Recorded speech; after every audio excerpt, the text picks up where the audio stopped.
Que a paz do Senhor Deus esteja com todos vocês, que o Senhor Jesus Cristo abençoe muito você e a sua família.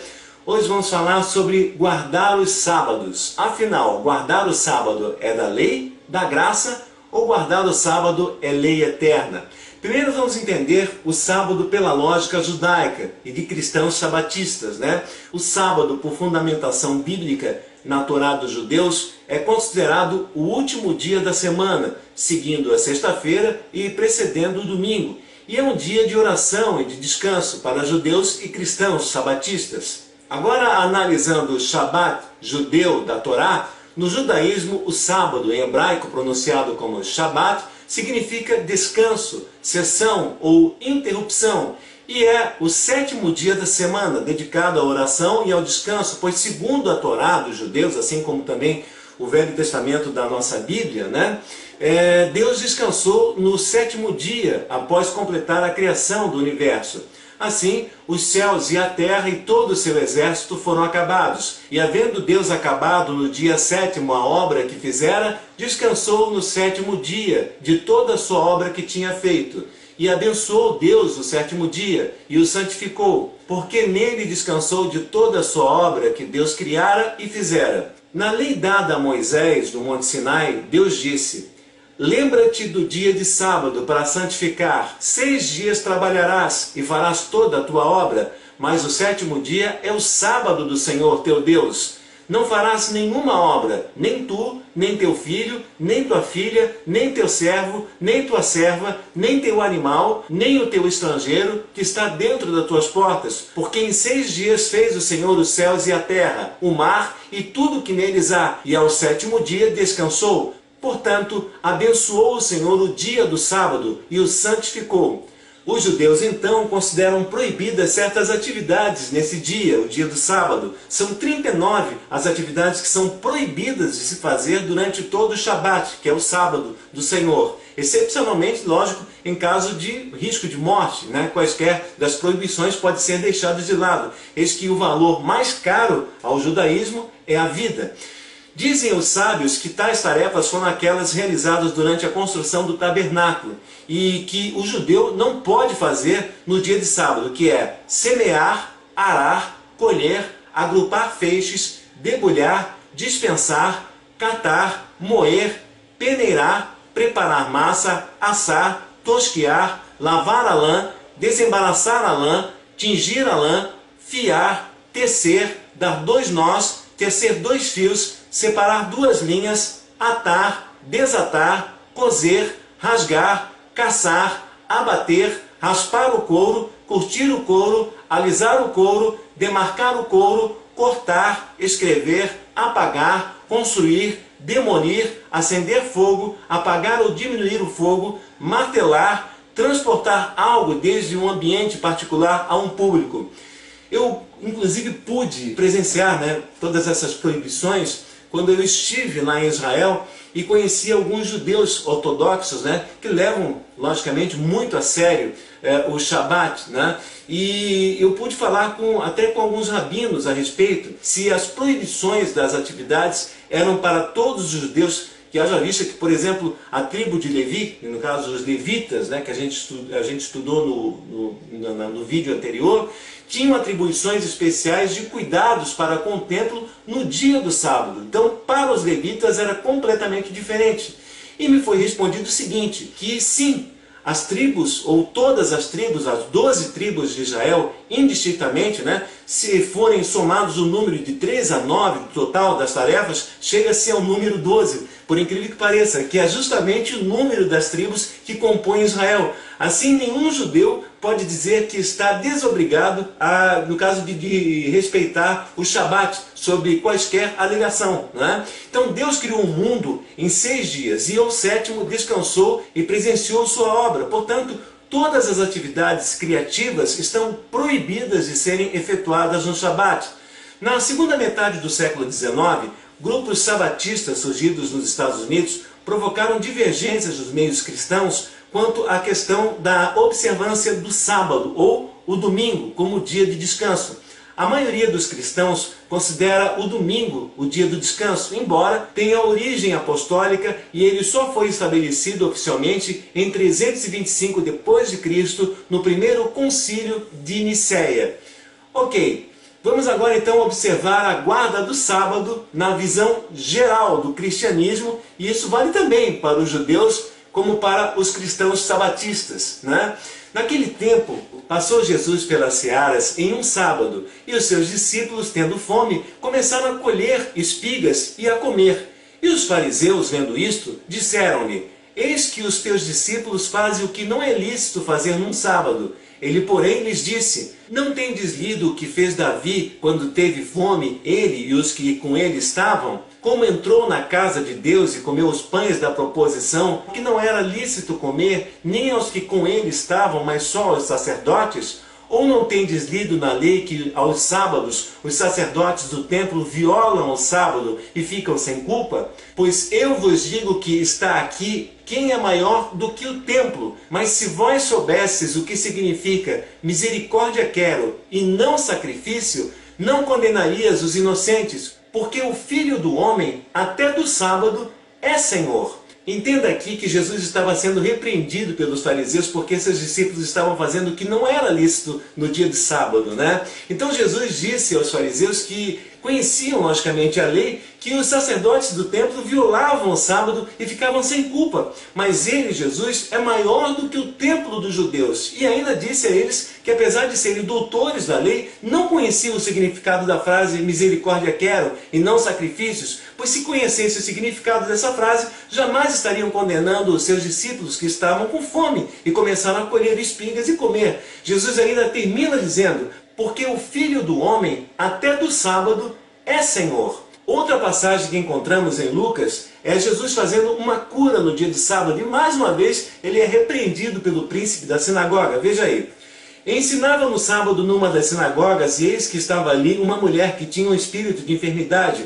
Havia já 18 anos, e andava curvada, e não podia de modo algum endireitar-se. E vendo Jesus, chamou a si e disse-lhe: Mulher, estás livre da tua enfermidade. E pôs as mãos sobre ela, e logo se endireitou, e glorificava a Deus. E tomando a palavra o príncipe da sinagoga, indignado porque Jesus curava no sábado, disse à multidão: 6 dias podeis trabalhar, mas neste, pois, vinde para ser curados, e não no dia de sábado. Respondeu-lhe, porém, o Senhor Jesus e disse: Hipócrita, no sábado não desprende da manjedoura cada um de vós o seu boi ou jumento, e não o leva a beber? E não convinha soltar dessa prisão no dia de sábado esta filha de Abraão, ao qual há 18 anos Satanás tinha presa?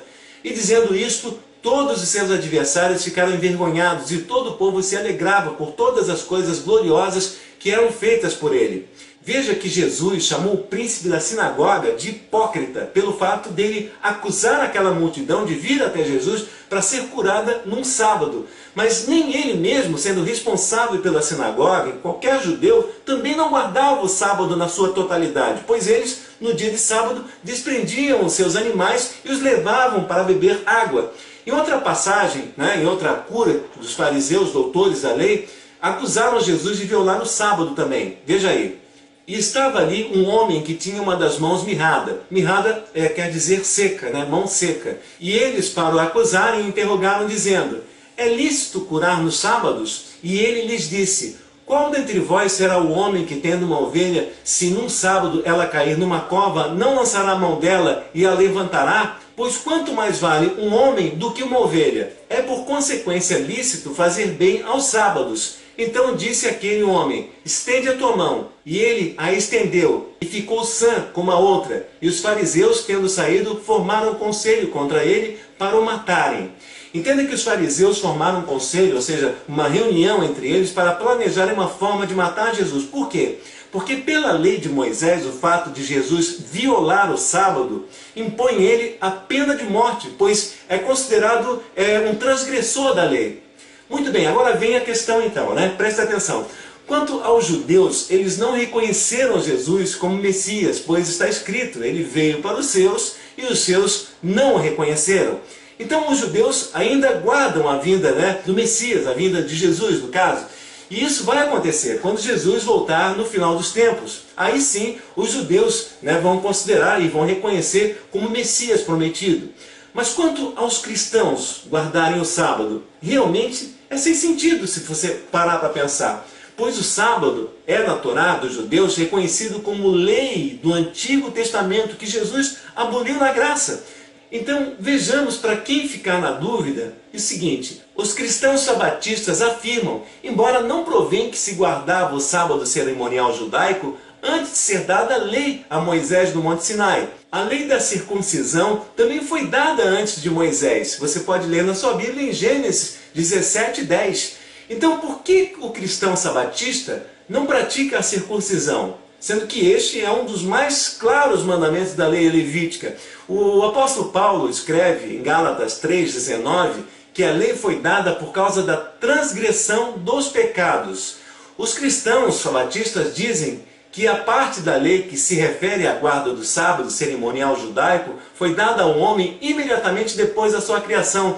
Mas as escrituras dizem que a lei foi dada a Moisés, muito tempo depois da queda de Adão. Então, como os cristãos sabatistas não veem que a lei foi dada em 2 momentos, está em completo desacordo com a realidade bíblica. Outra questão: por que será que as ordens dadas aos nossos primeiros pais no Éden e aquelas que foram dadas aos patriarcas Noé, Abraão e outros, não há em nenhuma ou única referência ao ter que se guardar o sábado? Porque não se menciona a palavra sábado senão quando já havia se passado mais de 2000 anos após a criação do homem. Se as doutrinas dos cristãos sabatistas fossem corretas, então não deveria haver referências claras, frequentes e explícitas na Bíblia ao ter que se guardar o sábado cerimonial judaico antes do capítulo 16 do livro de Êxodo? Entenda, nem mesmo Abraão recebeu aquela ordem de guardar os sábados cerimoniais judaicos que foi dado somente a Moisés. Outra questão: onde diz as Escrituras que Deus havia dado algum mandamento para a guarda do 7º dia como cerimonial de aliança antes que o povo de Israel fosse redimido da escravidão do Egito? Entenda que o 7º dia foi santificado apenas na mente de Deus, pois claramente vemos que a Bíblia menciona apenas aquilo que Deus comunicou verbalmente aos homens, somente onde aparecem as palavras "e lhes disse", e além de "e ordenou o Senhor dizendo". Você pode ver isso em Gênesis 1:28 a 29 e 2:16. Nada a respeito do 7º dia foi dito a Adão ou Eva. Então, vamos fazer o seguinte: vamos supor que o mandamento do sábado cerimonial foi dado então a Adão no dia da criação. Então, como é que poderia ter alguma referência para saber qual era o dia da guarda do sábado? Porque Adão foi criado no 6º dia, o 7º dia que se faz referência no Gênesis, se tornaria então, no caso, o 2º dia da sua existência. Adão, que teria que trabalhar 6 dias e logo descansar no 7º, ficaria confuso, pois ficaria faltando 5 dias em seu cálculo. O sábado de Adão não seria o 7º dia, porque trabalharia apenas um único dia. O sábado de Adão, pela lógica, seria um sábado no 2º dia. Pois aí você vê então que confusão haveria antes mesmo do pecado entrar no mundo, não é verdade? Se você ler lá em Neemias 9:12 até 14, você vai ver que se diz claramente que o sábado cerimonial judaico foi dado a conhecer no Monte Sinai ao povo de Israel, por intermédio a Moisés. Então, sabemos que o sábado cerimonial judaico foi dado somente a Israel. Qual a razão então dos cristãos sabatistas insistirem em forçar outras pessoas que não são israelitas, que não são judeus, a guardar o sábado cerimonial judaico? Não dá para entender realmente, porque querem colocar nós que somos o povo gentil, que não somos judeus, que somos na verdade cristãos, porque nós temos fé em Jesus Cristo, debaixo da lei cerimonial do sábado judaico, se este sábado nunca foi direcionado a nós que representamos o povo gentil. Além disso, diz claramente, veja aí, tu pois fala aos filhos de Israel dizendo: certamente guardareis meus sábados. Guardarão, pois, o sábado os filhos de Israel, celebrando nas gerações por aliança perpétua entre mim e os filhos de Israel, será um sinal para sempre. Veja então aí que em nenhum momento é mencionado a ordenança ao povo gentil, que somos nós, pois representamos o povo gentil porque não somos judeus e cremos em Jesus Cristo. E os tirei os filhos de Israel da terra do Egito, e os levei ao deserto, e dei-lhes os meus estatutos, e lhes mostrei os meus juízos, os quais, cumprindo-os, o homem viverá por eles. E também lhes dei os meus sábados, para que servissem de sinal entre mim e os filhos de Israel, para que soubessem que eu sou o Senhor, que os santifica. Mas a casa de Israel se rebelou contra mim no deserto, não andando nos meus estatutos e rejeitando os meus juízos, os quais, cumprindo-os, o homem viverá por eles. E profanaram grandemente os meus sábados. E eu disse que derramaria sobre eles o meu furor no deserto para os consumir. Você pode ver aqui nesse versículo que a gente acabou de ler, mais uma vez é mencionado que a lei dos sábados serviram de sinal entre Deus e os filhos de Israel, e não ao povo gentil que somos nós, entendeu? Se os cristãos devem guardar o sábado cerimonial judaico, como se explica que o Senhor Jesus Cristo não fez nenhuma menção do tema ao enumerar os mandamentos ao jovem rico em Mateus 19, 16 até 22? Como é que o apóstolo Paulo, escrevendo por inspiração do Espírito Santo, não trata em nenhuma parte de suas várias epístolas da suposta importância de se guardar o sábado?